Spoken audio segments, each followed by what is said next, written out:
Hey, what's up, Silver Stackers? Thank you so much for being here. This is Silver Slayer. I have some crazy news that I'm going to be sharing with you stackers today. I hope you like what I put together because this is insanely interesting to say the least. We're going to talk this thing all the way through. You're going to want to stick through this whole video because I will be announcing a small giveaway later on in the video as well. So what's going on? Well, we all know that silver price is manipulated to some degree, right? JP Morgan is the mascot, 3 of their employees getting sent to prison. I think the case actually got closed or is getting closed very, very soon. 3 getting sent to prison, not jail, prison. Another one for racketeering, so on and so forth.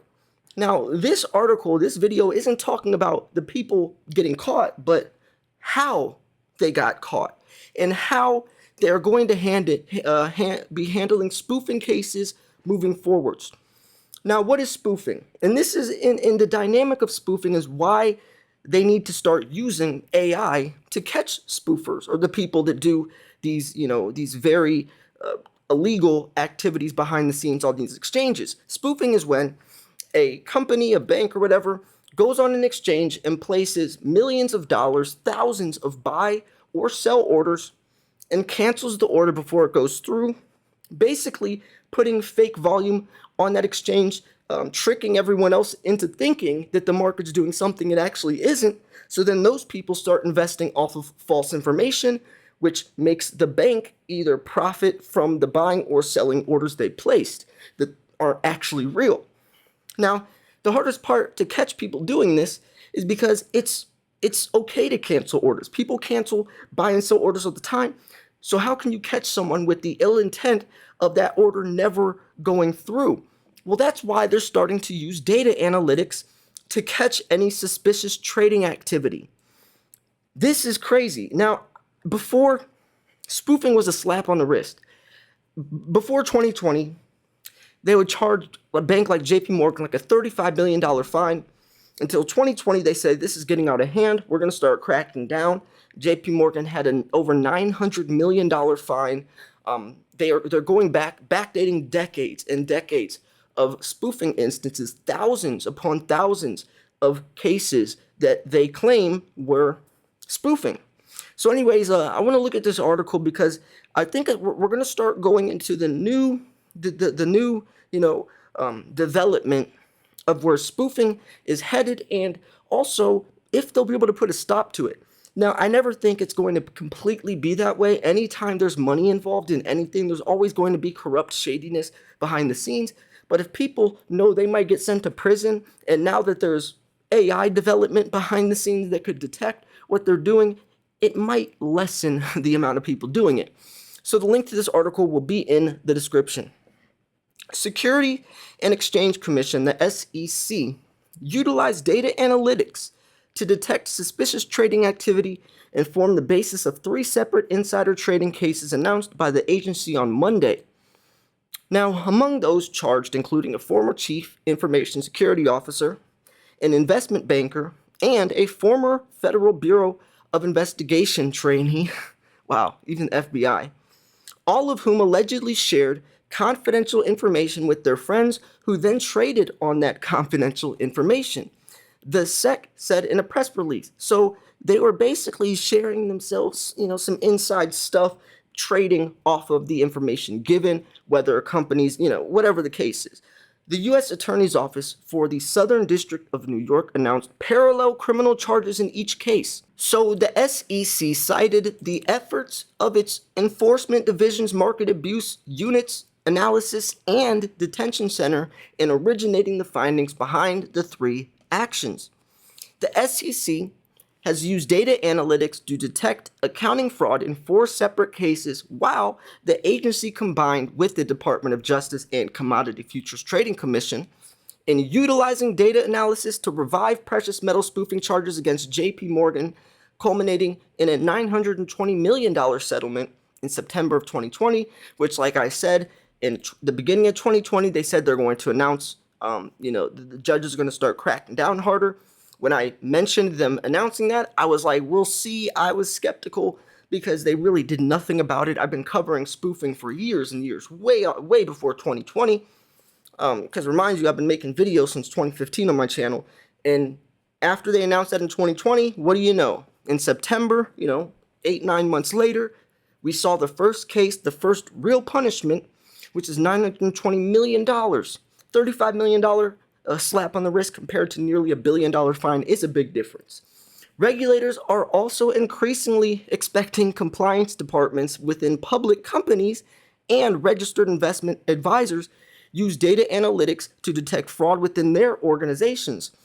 So it's looking like data analytics, whether it's, just AI detecting, suspicious or irregular activities and numbers or whatever the case is, it's really hard because there's so much gray area, and the people that get caught can easily just say, hey, I give a good reason why they cancel that order, because you're allowed to cancel orders. So how can you prove, and that's the hardest part, is proving that someone did it on purpose, that that order was never going to get, go through.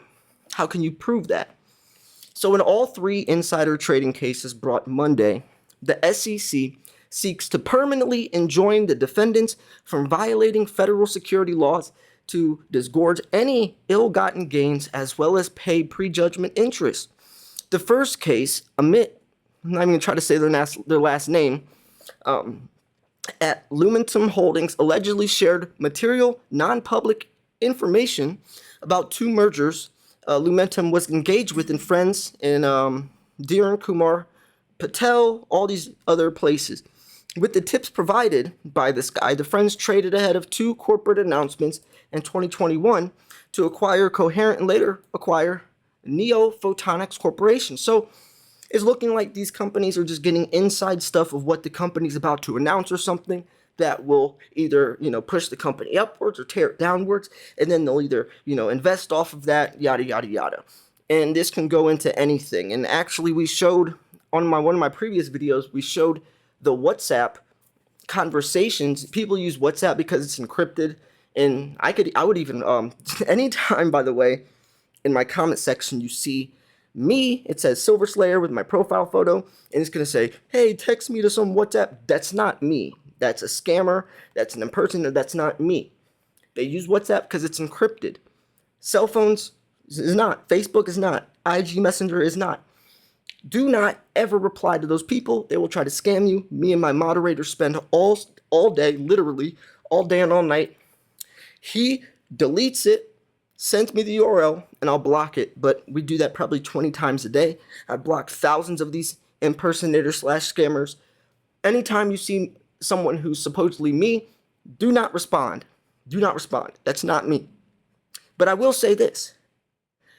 WhatsApp is a good place if you use it for the right reasons, right? And if you're talking about spoofing, doing stuff like that, WhatsApp would be the perfect place. Now, I guess supposedly they did get into one of their conversations and caught the conversation and actually showed the conversation between, it was like a group of 3 or 4 people, and they were saying some stuff like, yeah, we're going to dunk the market, blah, blah, blah, and then right after it happened, you would see the guy say, man, they can't, like, it was insane. It was so absolutely disgusting to see how these guys are just taking advantage of so many innocent people.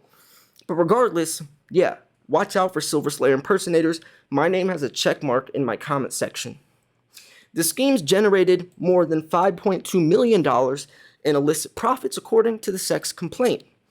So anyways, the second case was involved a pair of friends who worked for an unnamed large financial institution, investment banker, yada yada, foreign exchange trader, earned more than $275,000 in illicit profits from trades in advance, yada yada yada. I don't want to talk too much about their cases individually, but what this guy did was, let's see, they got profits in advance from a merger that announced. Go learned about the course of his employment, made trades from bank controlled by his brother, alleging complaint, sharing position information that was not yet public. Then the FBI trainee using information gained from his then romantic partner, who was employed at Merck & Co., allegedly passed on information to his friend about Merck's plans to acquire the therapeutic company, and then earned $82,000 and Wong $1.3 million in legal profits on its third complaint. And then Merck's then romantic partner, obviously, worked on the Merck Pandian deal from the apartment they shared during this situation globally, the SEC stated. The agency said Markin read documents in the Merck employee's possession regarding the merger without her knowledge or consent, obviously. But yeah, so I think this is a step forwards. We could send a Tesla up in outer space, right? We're trying to mine asteroids light years away. They're coming towards Earth. We're going to try to mine precious metals off of them, right? We're trying to do the craziest stuff, but we can't even catch something like this. Now, yes, it does kind of make sense why we can't, because we're talking about the psyche of someone's decision making, and you can't prove to a court system that someone did that on purpose, because they could just say, no, I canceled that. I didn't know that I wasn't going to cancel that order. There's a lot of gray area, but and that's probably the justification these guys have. But I still, it's blatantly obvious that JP Morgan manipulates the market of silver, and it's silver more so than gold, because silver's a much smaller market than gold is, right? Silver's a much smaller market than gold. That's why they aim for silver. So anyways, yeah. What do you think about this? Do you think this is big news?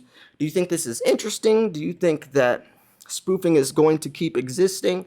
Do you think it's not going to be able to exist for much longer, or at least affect the price as effectively as it does in today's day and age? That's what I think. I think moving forwards, regardless how much spoofing goes on, silver's price will have a much bigger pull than any amount of money someone's trying to manipulate the market with, which isn't so much in today's day and age, especially while silver's going up against other things that are already holding the price downwards. So yeah, I'm going to wrap this video up here. Go to my Instagram. It's Silver Slayer Official. I'll link it in the description. I'll be doing a giveaway soon, probably in the next week or so. For anyone who follows me, you'll get information on how to enter that giveaway. So go subscribe or follow my Instagram, Silver Slayer Official. The link will be in the description or the pinned comment. Good luck. May the luck you stack or win. Thanks for tuning in. This is Silver Slayer. I'll see you guys soon. Peace.